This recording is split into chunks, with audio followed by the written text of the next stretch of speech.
त्यामुळं शिंदे साहेबांच्या विचारावर प्रेरित होऊन मी शिवसेना पक्षाचा तालुका प्रमुख आणि त्यानंतर आज लक्ष्मी देवडी गणाचा उमेदवार म्हणून आज आपल्यासमोर आहे. तर शिंदे साहेबांच्या कामाकडे लाडक्या बहिणीचं काम असेल, महिलांसाठी शिक्षण, मुलींसाठी शिक्षण मोफत असेल, एसटी 50% सूट दिलेली असेल, नमो सन्मान केंद्राच्या धर्तीवर सर्वात पहिलं राज्य आहे की ज्या राज्यानं शेतकऱ्यांना नमो सन्मान योजना फक्त एकनाथ शिंदे साहेबांनी चालू केली. ते सरळ भाजपा विरुद्ध शिवसेना अशी लढत आहे. पाहुण्यांना जर उमेदवारी द्यायची म्हणलं तर सर्वसामान्य चळवळीत काम करणाऱ्या लोकांनी निवडणूक लढवायची का नाही हा प्रश्न समोर आहे. त्यामुळं सर्वसामान्य नेतृत्व जर टिकवायचं असेल किंवा लोकशाही जीवन ठेवण्यासाठी सर्वसामान्य जनतेने माझ्यासारख्या सर्वसामान्याच्या मागे उभं राहावं ही माझी विनंती आहे. असेल तर आज लोकांची मानसिकता होणे की ह्या यंत्रणेवर विश्वास राहिलेला नाही. आता कसं आहे साहेब, एकीकडे देवेंद्र फडणवीस साहेब सांगतात शेतकऱ्यांना दिवसाची लाईट द्या, दिवसाही राहिली तर शेतकऱ्यांना धारा काढताना मुद्दाम MSEB लाईट घालवते. त्या संदर्भात आपण अनेक वेळा आंदोलन केलेत, निवेदनं दिलेत, पाठपुरावा केलेला आहे आणि लोकांना ह्या गोष्टी जाणीव आहे.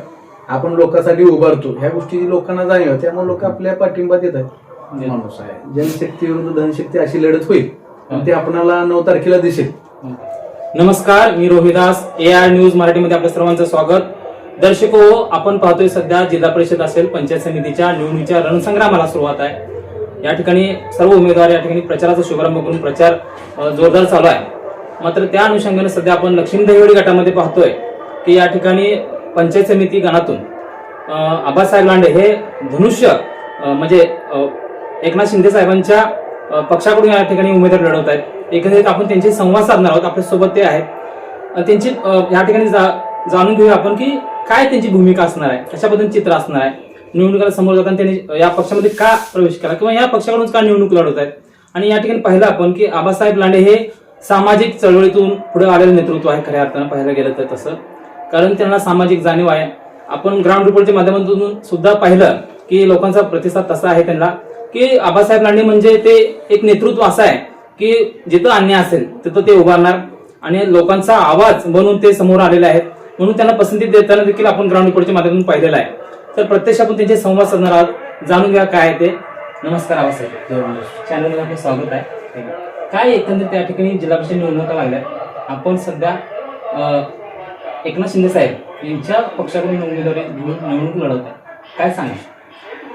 सर्वप्रथम जय महाराष्ट्र. मी शिवसेना तालुका प्रमुख मंगळवेढा आबासाहेब लांडे तसेच 110 लक्ष्मी देवडी पंचायत समिती गणाचा अधिकृत उमेदवार या नात्याने आज मी तुमच्यासमोर आहे.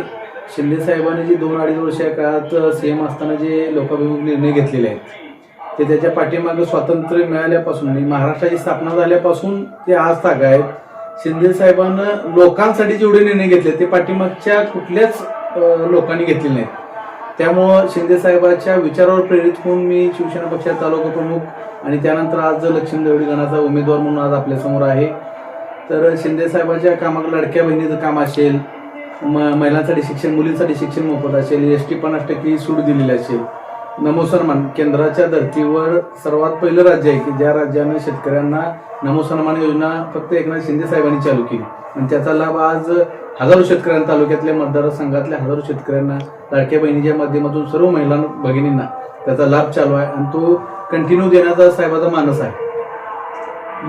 मात्र या निवडणुकीत समोर जाताना तुमच्या गणामध्ये काय परिस्थिती आहे एकंदरीत? आता आमच्या गणामध्ये सरळ भाजपा विरुद्ध शिवसेना अशी लढत आहे. समोरला भाजपचा उमेदवार विद्यमान आमदार महोदयांचा रिलेटिव्ह मधला आहे. जर सर्वच आमदार साहेब असतील किंवा राजकीय नेत्यांनी जर सर्वांनी आपल्या पाहुण्यांना जर उमेदवारी द्यायची म्हणलं तर सर्वसामान्य चळवळीत काम करणाऱ्या लोकांनी निवडणूक लढवायची का नाही हा प्रश्न समोर आहे. त्यामुळं सर्वसामान्य नेतृत्व जर टिकवायचं असेल किंवा लोकशाही जीवन ठेवण्यासाठी सर्वसामान्य जनतेने माझ्यासारख्या सर्वसामान्याच्या मागे उभं राहावं ही माझी विनंती आहे. तुमच्या घरामध्ये काय समस्या आहेत, प्रमुख समस्या ते आपण सोडवणार?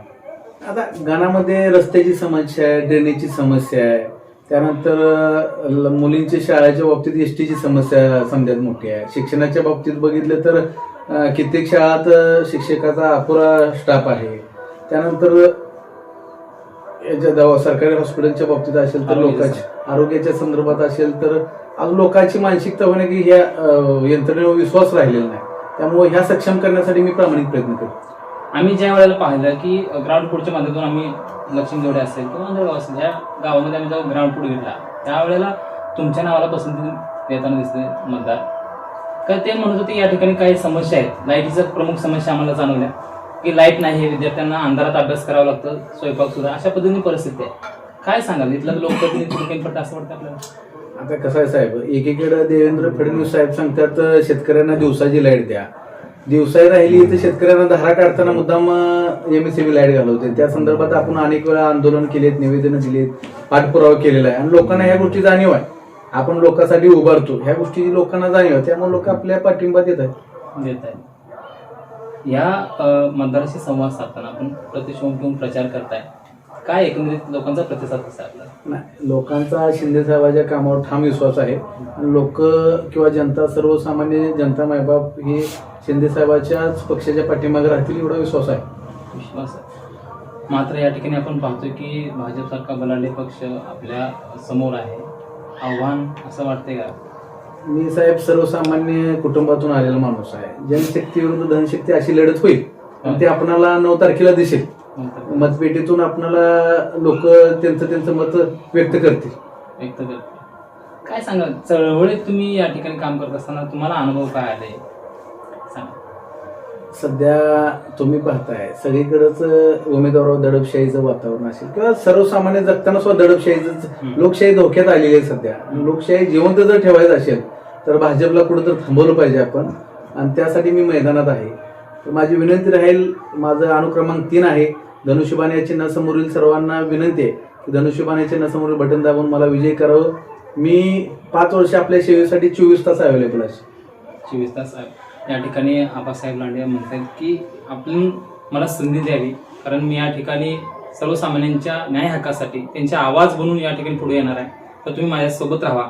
पण जाता शेवटचा प्रश्न, एकनाथ शिंदे साहेबांचं कार्य काय सांगाल, कशा पद्धतीने पुढची रणनीती असणार आहे? जे माणूस 24 तासातले 18 तास जर काम करत असेल लोकांसाठी, स्वतःच्या कुटुंबाची काळजी न करता लोकांच्या कामासाठी आणि लोकाभिमुख, तुम्ही साहेबांचं जे संवेदनशीलता आहे ते सर्वांना भावूक करून जाणार आहे, सर्वांना आपलंच करून जाणार आहे आणि साहेबावर प्रेम करणारी संख्या जास्त आहे. म्हणजे सर्वात जर राज्यातला विश्वासू नेता जर कोण असेल किंवा सर्वसामान्यांसाठी जर सर्वात जास्त मोठं काम कोणी केलं असेल तर शिंदे साहेबांनी केलेलं आहे, त्यांच्या टीमने केलेलं आहे. त्यामुळे येणारा काळ हा शिंदे साहेबाचा असेल. लाडकी बहीण योजना देखील त्यांनी सुरू केली आहे असं म्हणलं जातं, काय सांगतात?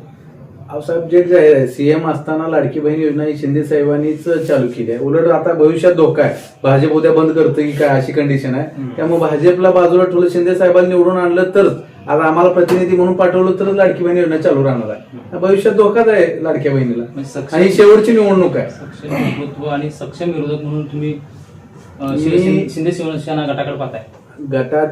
तालुक्यातील सर्व जनतेला माहिती आहे मी किती आक्रमकतेने लोकांचे प्रश्न मांडतो किंवा लोकांसाठी तळमळीने काम करतोय, आणि त्याचा मला येणाऱ्या काळात नक्की फायदा होईल.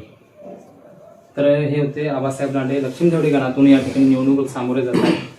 तर या ठिकाणी त्यांनी म्हटलं की मी या ठिकाणी आवाज बनून सर्वसामान्यांचा पुढे येतोयच, आणि शिंदे शिवसेना ही देखील भविष्यात एक खंबीर नेतृत्व आहे, आणि त्यामुळे तुम्ही या विकासाच्या गंगेमध्ये आपण गंगा पुढे नेण्यासाठी आपण या ठिकाणी मला साथ द्यावी आणि बहुमतानं विजय करावा असं त्यांनी आवाहन केलंय. तर दर्शको, अशा पद्धतीने आपण नवीन नवीन अपडेट्स देणार आहोत, प्रत्येकाशी संवाद साधणार आहोत. तरी कॅमेरामन हनुमंत पेट्रिकेसह मी रोहिदास, लक्ष्मी देवडे. धन्यवाद.